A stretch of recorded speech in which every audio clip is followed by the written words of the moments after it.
সপ্তাহের দ্বিতীয় কার্যদিবস সোমবার শেয়ার বিজনেস 24.com এর পক্ষ থেকে সবাইকে স্বাগত। দেশের পুঁজিবাজারে আজ কিন্তু বিনিয়োগকারীদের জন্য একটি সুখবরের দিন ছিল। আজ ঢাকা স্টক এক্সচেঞ্জের প্রধান সূচক 25 পয়েন্ট বেড়ে 5219 পয়েন্টে উঠে এসেছে। অন্যদিকে লেনদেনের গতি বেশ কয়েক মাস পরে কিন্তু 850 কোটি টাকার উপরে লেনদেন হয়েছে। আজ লেনদেন হয়েছে ঢাকার পুঁজিবাজারে 860 কোটি টাকার উপরে, যেখানে আগের কার্যদিবস থেকে 775 কোটি টাকা লেনদেন হয়েছে, সেখান থেকে প্রায় 100 কোটি টাকার উপরে বেশি লেনদেন হয়েছে। আজ ঢাকা স্টক এক্সচেঞ্জে লেনদেন হওয়া প্রতিষ্ঠানগুলোর মধ্যে 117টি প্রতিষ্ঠানের দর বেড়েছে, কমেছে 224টির এবং 55টি প্রতিষ্ঠানের দর ছিল অপরিবর্তিত। তবে বাজারের যে গতি, তাতে আমরা বেশ কয়েকদিন যাবৎ বলে আসছিলাম যে বাজার কিন্তু একটি ঊর্ধ্বমুখী ট্রেন্ডে রয়েছে এবং এই বাজারে কিন্তু কিছু দুর্বল শেয়ারের দর যেমন বাড়ছে, আবার ফান্ডামেন্টাল অনেক ভালো ভালো কোম্পানির শেয়ার দর বাড়ছে। সুতরাং এই বাজার থেকে বেছে এবং ফান্ডামেন্টাল শেয়ারে এখন বিনিয়োগ করা ছাড়া অন্যদিকে সবসময় ঝুঁকি থাকবে, বিনিয়োগ ঝুঁকি। আজ যদি লক্ষ্য করি যে আজ ঢাকার পুঁজিবাজারে 3টি প্রতিষ্ঠান হল্টেড হয়েছে। প্রথমে যে প্রতিষ্ঠানটি হল্টেড হয়েছে, প্রতিষ্ঠানের মধ্যে প্রথমেই রয়েছে দুলামিয়া কটন। এই প্রতিষ্ঠানটির দর 8 টাকা 10 পয়সা বেড়ে 89 টাকা 30 পয়সায় হল্টেড হয়েছে। ফার্মা 8 দ্বিতীয় প্রতিষ্ঠান 42 টাকা 70 পয়সা বেড়ে 612 টাকা 30 পয়সায় হল্টেড হয়েছে। উত্তরা ফিন্যান্স 13 টাকা 20 পয়সায় হল্টেড হয়েছে, দর বেড়েছে 1 টাকা 20 পয়সা। এখন আমরা যদি এই প্রতিষ্ঠানগুলোর কিছু বিশ্লেষণ দেখি, যে প্রতিষ্ঠানগুলো যে হল্টেড হলো সেই প্রতিষ্ঠানগুলোর মধ্যে আসলে এই প্রতিষ্ঠানগুলো সেই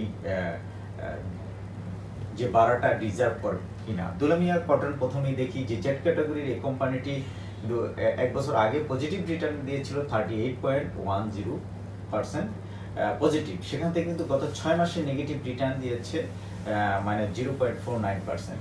এবং জেড ক্যাটাগরির এই কোম্পানিটির দর যে বাড়লো সেটা নিয়ে কিন্তু আসলে প্রশ্ন রয়েছে। সেই প্রশ্নটা আমরা ক্লিয়ার করি যে আসলে এই দুলামিয়া কটনের যে দর বাড়লো সেই দরটা বাড়াটা যুক্তিসঙ্গত কিনা। যদি কিছু মেজারমেন্ট দিয়ে আমরা বিশ্লেষণ করি, প্রতিষ্ঠানটির দর কিন্তু আজ বেড়ে 89 টাকা 30 পয়সায় দাঁড়িয়েছে। এই কোম্পানিটির যদি আমরা কিছু বিষয় দেখি, যে ইপিএস কিন্তু প্রফিটে রয়েছে প্রথম প্রান্তিকে 21 পয়সা, অর্থাৎ ফার্স্ট কোয়ার্টারে 21 পয়সা, দ্বিতীয় প্রান্তিক বা হাফ ইয়ারলি শেয়ার প্রতি আয় হয়েছে 23 পয়সা এবং 9 মান্থ বা 9 মাসে আয় হয়েছে শেয়ার প্রতি 24 পয়সা। শেয়ার প্রতি আয় ঠিক আছে, কিন্তু এনএভি কিন্তু দেখেন -39.87। এই প্রতিষ্ঠানটির 60% শেয়ারই কিন্তু রয়েছে সাধারণ বিনিয়োগকারীদের কাছে, উদ্যোক্তাদের কাছে রয়েছে 33.01%, আর ইনস্টিটিউটের কাছে কিন্তু 6.71% শেয়ার রয়েছে। সুতরাং এই কোম্পানিটি যদিও আয়ে রয়েছে, তবে জেড ক্যাটাগরির এবং যে শেয়ার প্রতি সম্পদ এনএভি এটা কিন্তু নেগেটিভ রয়েছে। সুতরাং এইসব বিষয়গুলো দেখে কিন্তু বিনিয়োগের সিদ্ধান্ত নিতে হবে।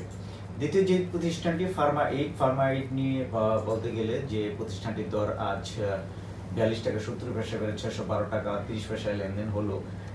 এই প্রতিষ্ঠানটির আরএসআই কিন্তু 75.06 এবং এই প্রতিষ্ঠানটি যদি দেখি যে 62.4% যে ক্যাপিটাল প্রপোর্শন, সেটার হলো অথরাইজ ক্যাপিটাল, আর সেটার ভিতরে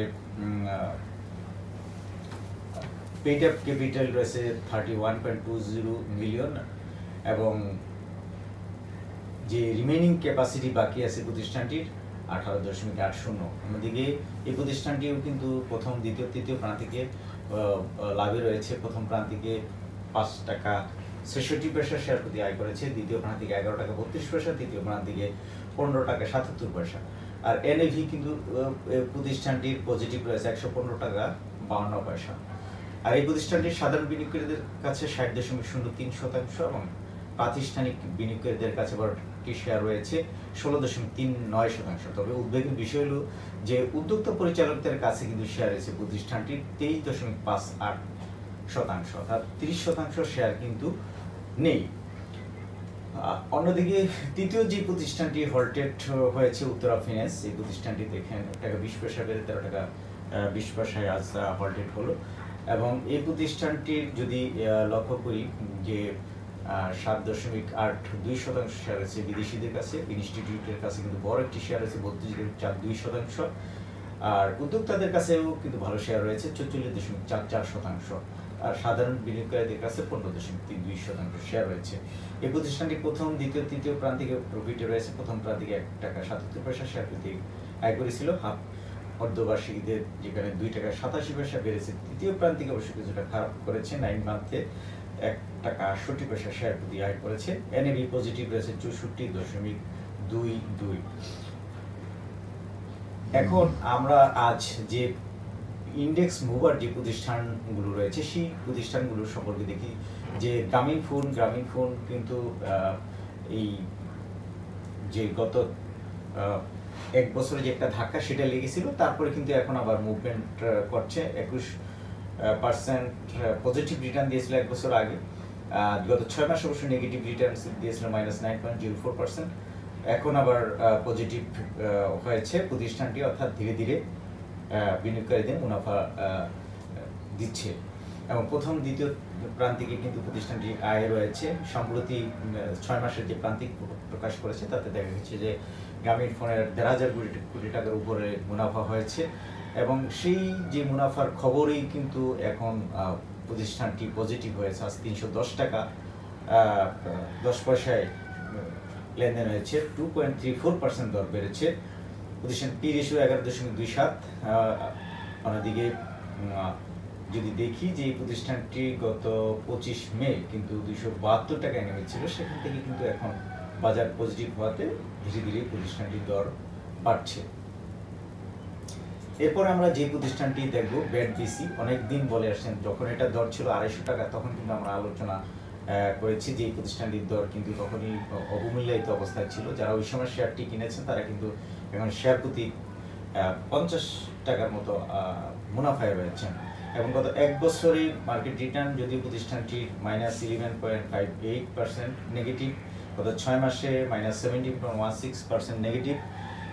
কিন্তু এই প্রতিষ্ঠানটি একটি বহুজাতিক প্রতিষ্ঠান, এবং প্রতিষ্ঠানটি যেহেতু মুনাফায় রয়েছে, প্রথম প্রান্তিকে 5 টাকা 99 পয়সা শেয়ার প্রতি আয় করেছিল, এবং প্রতিষ্ঠান পি রেশিও কিন্তু 8.95।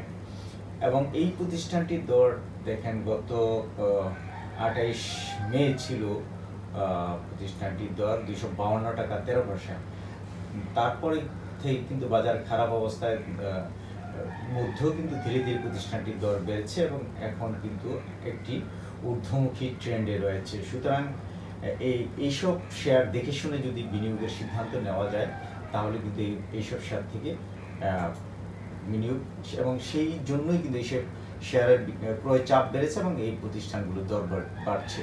যেমন 3 নম্বর ছিল ওয়ালটন হাইটেক। এই প্রতিষ্ঠানটিরও কিন্তু অবমূল্যায়িত অবস্থায় পড়েছিল, এবং সেখান থেকে কিন্তু অনেকেই সংগ্রহ করছেন এই শেয়ারটি, যার ফলে 255 টাকা 60 পয়সায় আজ দর উঠে এলো।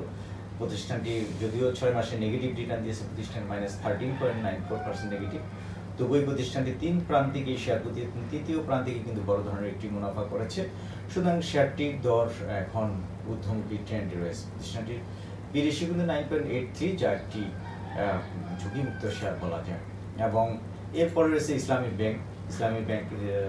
4.86% দর বেড়ে আজ 45 টাকা 30 পয়সায় লেনদেন হয়েছে। 1 বছর আগে পজিটিভ রিটার্ন দিয়েছিল 32.52% পজিটিভ, গত 6 মাস অবশ্য -7.30% নেগেটিভ রিটার্ন দিয়েছে। প্রতিষ্ঠানটি প্রথম, দ্বিতীয় প্রান্তিকে আয় থাকলেও তৃতীয় প্রান্তিকে কিন্তু লোকসান গুনেছে। তবে যেহেতু ইসলামী ব্যাংককে ঘিরে নতুন করে আশার সঞ্চার হয়েছে, সেহেতু অনেকেই সংগ্রহ করছেন, তবুও এই শেয়ার কোম্পানিটি সম্পর্কে, ব্যাংকটি সম্পর্কে আরও সচেতন হয়ে বিনিয়োগের সিদ্ধান্ত নিতে হবে। অ্যাগ্রেসিভ ভাবে কেনার পরে যদি মুনাফায় না ফিরতে পারে, ইসলামী ব্যাংকগুলো নিয়ে কিন্তু একটি যে 5টি ব্যাংক একসাথে অ্যামালগামেশন করার চিন্তাভাবনা চলছে, সেখানে কিন্তু ইসলামিক ব্যাংক রয়েছে। সুতরাং এইসব বিষয় কিন্তু মাথায় রাখতে হবে বিনিয়োগ সিদ্ধান্তের আগে। এরপরে যে প্রতিষ্ঠান ছিল ডাচ বাংলা ব্যাংক, এই প্রতিষ্ঠানটির দরও কিন্তু আজ 2.78% বেড়ে 46 টাকা 60 পয়সায় লেনদেন হয়েছে। তারপর প্রাইম ব্যাংক, তারপর Lafarge Holcim, Berger Paints, Marico, DSR steel. এখন পজিটিভ ইন্ডেক্স কন্ট্রিবিউট যেসব শেয়ার রয়েছে প্রত্যেকটি শেয়ারই কিন্তু ফান্ডামেন্টালি এবং ভালো, এবং এই শেয়ারগুলো থেকে এখনও বিনিয়োগ করে মুনাফা পাওয়ার সুযোগ রয়েছে। sharebusiness24.com প্রায় কেবল তথ্য তুলে ধরে থাকে। sharebusiness24.com এর উপর নির্ভর করে আপনার কোনো বিনিয়োগ সিদ্ধান্ত নেবেন না, কারণ আমরা কেবল তথ্য তুলে ধরে থাকি। আপনার তথ্য বিশ্লেষণ করে তারপরে বিনিয়োগের সিদ্ধান্ত নেবেন, এটা ততটুকু অনুরোধ। আর আমরা আজ কিছু খবর দেখব, যে প্রথমেই যে খবরটি দেখব যে বিনিয়োগকারীদের হাতে পৌঁছেছে ডিভিডেন্ড। শেয়ার বাজারে তালিকাভুক্ত ডিবিএস ফাইন্যান্স 2023-24 অর্থ বছরের জন্য ঘোষিত ক্যাশ ডিভিডেন্ড এবং বোনাস ডিভিডেন্ড শেয়ার হোল্ডারদের কাছে পাঠানো হয়েছে, ঢাকা স্টক এক্সচেঞ্জ জানিয়েছে। কোম্পানির পর্ষদ কিন্তু 15% ক্যাশ ডিভিডেন্ড ও 2% বোনাস ডিভিডেন্ড ঘোষণা করেছিল। অন্যদিকে আজ কিন্তু ব্লক মার্কেটে 3টি কোম্পানির সবচেয়ে বেশি লেনদেন হয়েছে। আজ যে 27টি কোম্পানি ব্লক মার্কেটে লেনদেন করেছে, এর মধ্যে মোট তাদের লেনদেন হয়েছে 13,35,41,000 টাকার শেয়ার লেনদেন হয়েছে। এর মধ্যে সবচেয়ে বেশি লেনদেন হতে দেখা গেছে ব্র্যাক ব্যাংক, গ্রামীণ ফোন এবং মেরিকো বাংলাদেশের শেয়ার সবচেয়ে বেশি বিনিয়োগ হয়েছে। ব্র্যাক ব্যাংকের সবচেয়ে বেশি হয়েছে, এদিন কোম্পানির 2,85,50,000 টাকার শেয়ার লেনদেন হয়েছে। দ্বিতীয় অবস্থানে ছিল গ্রামীণ ফোন, 1,66,80,000 টাকার শেয়ার লেনদেন হয়েছে। তৃতীয় স্থানে ছিল 1,28,00,000 টাকার শেয়ার লেনদেন করেছে মেরিকো বাংলাদেশ। এরপরে কারখানা চালুর খবরে চাঙ্গা হয়েছে লিব্রা ইনফিউশনের। দেশের বৃহত্তম ইন্ট্রাভেনাস বা স্যালাইন উৎপাদনকারী প্রতিষ্ঠান লিব্রা ইনফিউশন রোববার তাদের কারখানার উৎপাদন পুনরায় শুরুর ঘোষণা দিয়েছে। এই খবরে কিন্তু কোম্পানির শেয়ার মূল্য বৃদ্ধি পেয়েছে। ঢাকা স্টক এক্সচেঞ্জে কোম্পানির শেয়ার দাম 4.32% বেড়ে 816 টাকা 40 পয়সায় দাঁড়িয়েছে। এবং রিংসাইন টেক্সটাইল বকেয়া না দেওয়ায় উচ্ছেদের ঝুঁকি রয়েছে। এই কোম্পানিটি সম্পর্কে গতকাল বলেছিলাম যে ব্যবসা তাদের প্লট বিক্রি করে তারপরে বকেয়া আদায় করার সিদ্ধান্ত নিয়েছে। অন্যদিকে আরএস আর্মি স্টিলের উৎপাদন বন্ধ রয়েছে, শঙ্কায় রয়েছে শ্রমিকরা। পাশাপাশি এই শেয়ার বিনিয়োগকারীদেরও সচেতন হতে হবে, কারণ ঢাকা স্টক এক্সচেঞ্জ পরিদর্শনে গিয়ে এই কোম্পানিটির কারখানা বন্ধ পেয়েছে। অন্যদিকে 6 কোম্পানিতে কমেছে বিদেশি বিনিয়োগকারীদের আগ্রহ। কোম্পানিগুলো হলো বাটার শু, তারপর City Bank, Jamuna oil, Reckitt Benckiser এবং Renata first security Islami bank. সুতরাং sharebusiness24.com থেকে পুরো রিপোর্টটি দেখে নিতে পারেন। অন্যদিকে 5 কোম্পানিতে বেড়েছে বিদেশি বিনিয়োগকারীদের আগ্রহ। এই কোম্পানিগুলো যে হলো BRAC bank, Khan brothers, Linde BD, Marico Bangladesh, Uttara bank. এই ছিল পুঁজিবাজারের আজকের সার্বিক তথ্য। সবাইকে অসংখ্য ধন্যবাদ।